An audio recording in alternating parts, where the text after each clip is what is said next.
Hello energetic बच्चों, कैसे हो आप लोग। उम्मीद करती हूँ आपकी एनर्जी टॉप पे होगी। मैं हूँ सानिया और आप सबका स्वागत है इस amazing learning platform nursing Gurukul पे, जहाँ हम UPC net and paramedical entrance exam और बीएससी नर्सिंग की एम्स की एंट्रेंस एग्जाम की प्रिपरेशन करते हैं। बच्चों, सीनेट की एग्जाम तो खत्म हो गई और उसमें भी हमने जो करवाया था ऐसा ही पेपर आया था। तो अब पैरामेडिकल की एंट्रेंस एग्जाम बाकी है, तो उस पे भी आप भरोसा रखो। हम जो जैसे प्रिपरेशन करवाएंगे पेपर बिल्कुल वैसा ही आने वाला। बच्चों, आज हम फिजिक्स का मॉडल पेपर 10 सॉल्व करने वाले हैं। इससे पहले हमने फिजिक्स के 9 model papers paramedical entrance exam के लिए सॉल्व कर दिए। लेकिन अगर आपने अभी तक वो नहीं देखा तो आपको डिस्क्रिप्शन में फिजिक्स की प्लेलिस्ट मिल जाएगी, तो उसमें जाके देख के आए। और फिजिक्स के अलावा हम बायोलॉजी, केमिस्ट्री और जनरल नॉलेज, नर्सिंग एप्टीट्यूड, सब सब्जेक्ट की प्रिपरेशन मॉडल पेपर्स के थ्रू करवा रहे हैं। तो वो जाके देख के आए और हमारे चैनल को सब्सक्राइब जरूर करें। और बच्चों, अगर आपको ये पूरी पीडीएफ चाहिए तो हमारा व्हाट्सएप एंड टेलीग्राम ग्रुप जरूर ज्वाइन करें, जिसकी लिंक आपको डिस्क्रिप्शन बॉक्स में मिल जाएंगे। तो चलो बच्चों, अब हम हमारा मॉडल पेपर स्टार्ट करते हैं। हमारा फर्स्ट क्वेश्चन है, body of mass m is moving in a circle of radius r with a constant speed v। तो सेंट्रीपिटल एक्सेलरेशन क्या होगा? हमें पता है सेंट्रीपिटल एक्सेलरेशन का formula v square by r होता है, v स्क्वायर बाय r। तो हमारा आंसर यहाँ पे v स्क्वायर बाय r आए। बच्चों, अगर आपको इसका फॉर्मूला याद नहीं है तो एक हिंट दे देती हूँ कि अगर आपको सेंट्रीपिटल एक्सेलरेशन का फॉर्मूला याद नहीं है तो सबके डायमेंशन देख लो। जिसका भी डायमेंशन एक्सेलरेशन के डायमेंशन जितना होगा वो हमारा आंसर है। आप यहाँ पे चेक कर सकते हो, वी स्क्वायर बाय आर का ही डायमेंशन एक्सेलरेशन के डायमेंशन जितना आएगा। Work done in an adiabatic process is given by. Adiabatic process उसको कहते हैं जिसमें हीट एक्सचेंज जीरो हो, वो हमारी एडियाबैटिक प्रोसेस। और उसमें work done P2V2 minus P1V1 denominator में गामा माइनस वन के इक्वल होता है। तो यहाँ पे हमारा आंसर आएगा B. The potential energy of a spring is maximum when the spring is। अब इसके लिए पोटेंशियल एनर्जी का फॉर्मूला पता होना चाहिए, जो होता है हाफ के एक्स स्क्वायर के इक्वल स्प्रिंग के लिए। अब ये मैक्सिमम कब होगा? जब एक्स मैक्सिमम, एक्स है वो कंप्रेस्ड या स्ट्रेच कितना हुआ है उसकी वैल्यू होती है। तो जब एक्स मैक्सिमम होगा तब पोटेंशियल एनर्जी मैक्सिमम। तो एट इक्विलिब्रियम, इक्विलिब्रियम पे तो एक्स जीरो होता है। नॉट डिस्प्लेस्ड, ये भी आंसर नहीं आएगा। मूविंग फ्रीली, ये भी आंसर नहीं आएगा। लेकिन फुल्ली कंप्रेस्ड या स्ट्रेच्ड हो तब हमें पोटेंशियल एनर्जी मैक्सिमम होगा। When a current carrying conductor is placed in a magnetic field, it experience। देखो, जब current carrying conductor magnetic field में रखा जाए तो उस पे ना फोर्स लगता है, और वो फोर्स इक्वल होता है आई एल क्रॉस बी के इक्वल होता है। आई एल क्रॉस बी के इक्वल होता है। तो उसको वो फोर्स एक्सपीरियंस करता है, इसीलिए यहाँ पे आंसर आएगा force. The refractive index of medium is the ratio of. हमें पता है refractive index n is equal to C by V होता है। वो रेशियो किसका है? Speed of light in vacuum upon speed of light in medium. तो speed of light in vacuum upon speed of light in medium. तो हमारा option B C आएगा। बच्चों, एक इम्पोर्टेंट अनाउंसमेंट है कि हमने पैरामेडिकल एंट्रेंस एग्जाम 2025 के लिए एक कंप्लीट प्रिपरेशन पैकेज लॉन्च किया है, जिसमें 5 टेस्ट सीरीज और 20 से ज्यादा मॉडल पेपर्स है, जिसकी प्राइस ₹149 है। और ये हमारे टारगेट गुरुकुल ऐप पे है। तो इस कोर्स में जरूर एनरोल करें। अगर आपको इसके कोर्स ज्वाइन करने में दिक्कत हो रही है तो हमने हाउ टू ज्वाइन कोर्स करके एक वीडियो बनाया है जिसकी लिंक आपको डिस्क्रिप्शन बॉक्स में मिल जाएगी, तो वो वीडियो जाके देख ले। और कल टेस्ट, एक टेस्ट सीरीज का एक टेस्ट है जो फोर्थ टेस्ट होने वाला है, जो सुबह 11 बजे से 1 बजे तक होगा और ऑनलाइन मोड में होगा। तो उस टेस्ट को, तो टेस्ट में जरूर एनरोल करें और उस टेस्ट की प्रिपरेशन चालू कर दीजिए। तो बच्चों, चलो अब हमारे मॉडल पेपर्स के क्वेश्चंस करते हैं। Unit of permittivity. Unit of permittivity अगर नहीं आता, घबराने की कोई बात। परमिटिविटी मतलब हमारा एप्सिलॉन नॉट। अब हमें पता है हमारा एप्सिलॉन नॉट आता है इलेक्ट्रोस्टैटिक के फॉर्मूला में, 1/4 pi epsilon naught Q1 Q2 upon r square. अब एप्सिलॉन नॉट का यूनिट चाहिए तो epsilon naught right hand side, sorry left hand side लिखेंगे और बाकी सब हम राइट हैंड साइड लिख देते हैं। अब इसमें यूनिट लिखना है तो Q1 Q2 का यूनिट हो जाएगा कूलम स्क्वायर, फोर्स का यूनिट न्यूटन और आर का unit metre square. Coulomb square per newton into metre square, तो ऑप्शन बी हमारा सही answer. Ratio of resistance of two wires of same material and length but different radii R1 and R2, तो उसका ratio क्या। तो बच्चों देखो, हमें पता है आर का फॉर्मूला रॉ L/A होता है। ए की जगह पे मैं पाई आर स्क्वायर लिख सकती हूँ।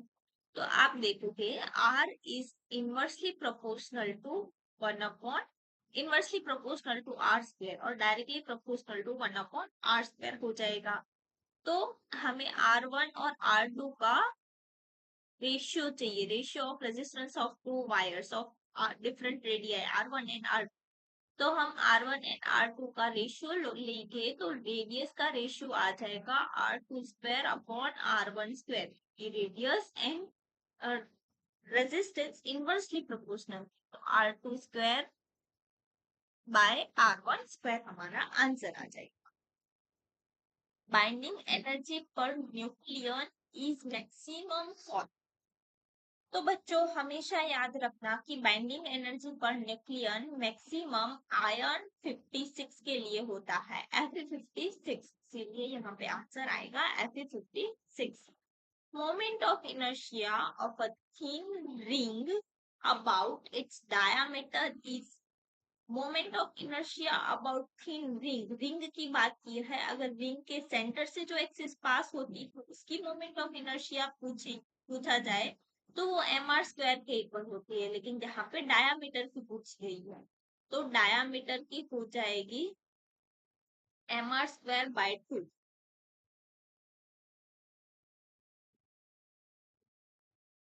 ये इसकी है, डायामीटर की होती है mr स्क्वायर बाय 2, तो यहाँ पे आंसर आएगा mr स्क्वायर बाय 2। और ट्रांसफॉर्मर वर्क्स ओनली विथ। अब ट्रांसफॉर्मर का काम क्या है, step up transformer, step down transformer, voltage level को, वोल्टेज का जो लेवल होता है उसको शिफ्ट करना ट्रांसफॉर्मर का काम होता है। और ट्रांसफॉर्मर में म्यूचुअल इंडक्टेंस कॉन्सेप्ट का यूज। अब म्यूचुअल इंडक्टेंस कॉन्सेप्ट कब होगा, जब हमारा जो मैग्नेटिक फ्लक्स होगा वो वेरिंग होगा, वो मैग्नेटिक फ्लक्स वेरिंग मिलेगा हमें अल्टरनेटिंग करंट, इसीलिए यहाँ पे आंसर आएगा alternating current. In resonance conditions, the impedance of LCR circuit is। Resonance में जो इंडक्टर का इम्पीडेंस होता है और जो कैपेसिटर का इम्पीडेंस होता है वो सेम होता है, तो वो एक दूसरे के इफेक्ट को कैंसिल कर देगा, तो जो इम्पीडेंस होगा वो रेजिस्टेंस के इक्वल हो जाएगा। इसीलिए मतलब कि वो मिनिमम हो जाएगा, इसके साथ कोई भी टर्म ऐड नहीं होगी, इम्पीडेंस मिनिमम हो जाएगा, इसीलिए यहाँ पे आंसर आएगा मिनिमम।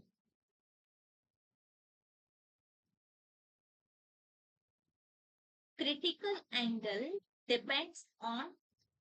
अब क्रिटिकल एंगल क्या होता है, जब लाइट डेंसर मीडियम से रेयर मीडियम में जा रही है, यहाँ पे सपोज कोई बल्ब रखा है, अगर लाइट डेंसर मीडियम से रेयर मीडियम में जा रही है तो उसका जो रिफ्रैक्शन होगा वो 90 डिग्री हो जाएगा। ये हमारा इंसिडेंस एंगल, और जो रिफ्रैक्शन एंगल है वो 90 डिग्री हो जाएगा। तो ये वाला जो एंगल होगा उसे हम क्रिटिकल एंगल कहते हैं। तो इसके लिए अगर हम फॉर्मूला लिखें, साइन आई के जगह सी रखेंगे is equal to N2 sine are.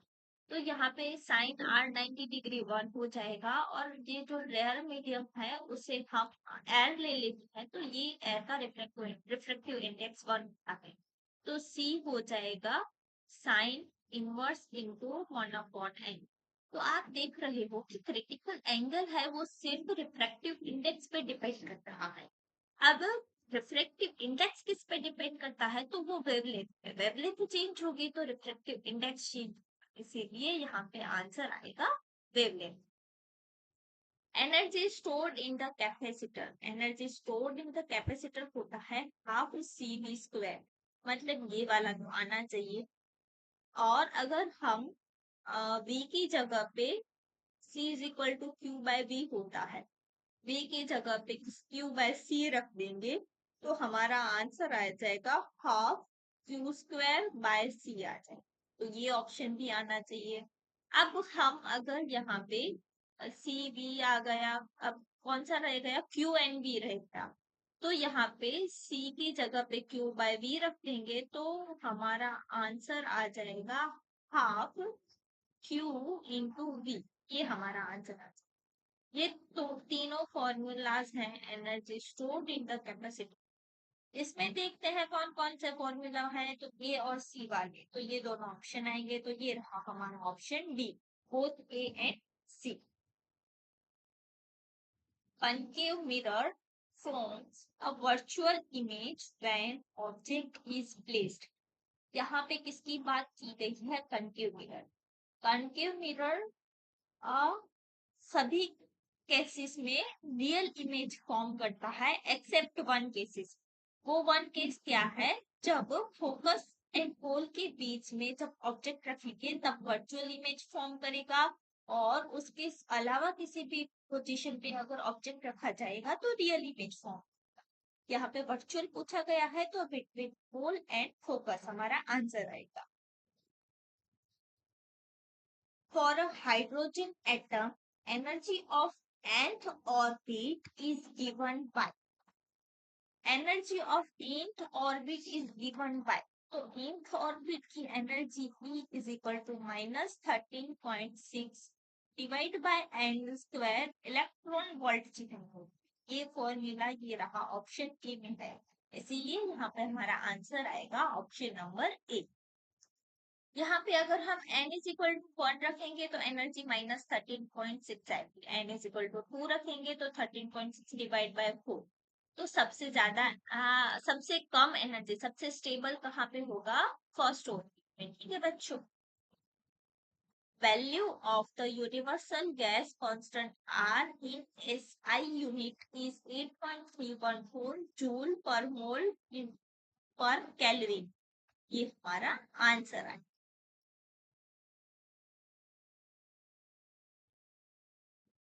Frequency of a tuning fork is determined by, अब ट्यूनिंग फोर्क की फ्रीक्वेंसी सोनोमीटर से डिफाइन होती है, किससे डिफाइन होती है, डिटरमाइन होती है सोनोमीटर से, तो यहाँ पे आंसर आएगा sonometer.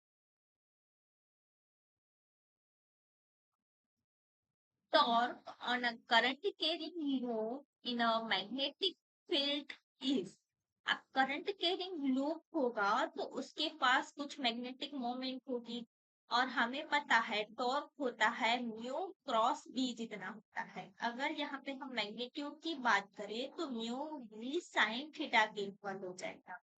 Mu B sine theta मतलब हमारा आंसर आएगा ए। Diffraction is significant only when obstacle is।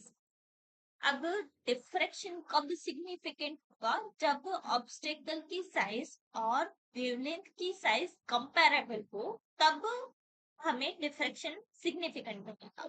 तो यहाँ पे कंपैरेबल साइज होना जरूर है, इसीलिए आंसर आएगा कंपैरेबल टू वेवलेंथ। ऐसा unit of electric flux. Electric flux क्या होता है?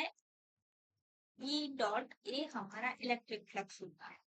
ई का यूनिट न्यूटन पर कूलम और ए का unit metre square, A newton metre square per coulomb, इसीलिए यहाँ पे हमारा ऑप्शन ए सही आएगा। Which wave has highest energy? अब हाईएस्ट एनर्जी किसके पास होगी? जिसकी फ्रीक्वेंसी हाई होगी और वेवलेंथ लो होगी, वेवलेंथ सबसे कम होगी, उसकी एनर्जी सबसे ज्यादा। तो यहाँ पे जो गामा रेस होते हैं उसकी फ्रीक्वेंसी ज्यादा होती है और वेवलेंथ बहुत कम। गामा रेस की एनर्जी सबसे हाई होगी। अल्ट्रावायलेट, इंफ्रारेड, माइक्रोवेव, ये सब की फ्रीक्वेंसी कम है as compare to gamma rays की frequency. Lens formula. Lens formula क्या होता है? -1/u plus 1/v is equal to 1/f होगा। अगर हम इसको थोड़ा रीअरेंज करेंगे तो 1/f is equal to 1/v है वो पॉजिटिव है, 1/v पॉजिटिव ये रहा, और इस केस में 1/u नेगेटिव है, ये रहा नेगेटिव वाला 1/u। तो ये हमारा option C answer. Force experienced by a moving charge in magnetic field। अब अगर चार्ज मूव कर रहा है विथ वेलोसिटी v, तो उस पे फोर्स एक्सपीरियंस हो जाएगा F is equal to q v cross b। अगर हम फोर्स की मैग्नीट्यूड की बात करें तो F is equal to Q V B sine theta आ जाएगा। तो यहाँ पे आंसर ऑप्शन नंबर ए आएगा। Galvanometer can be converted to emitter by connecting।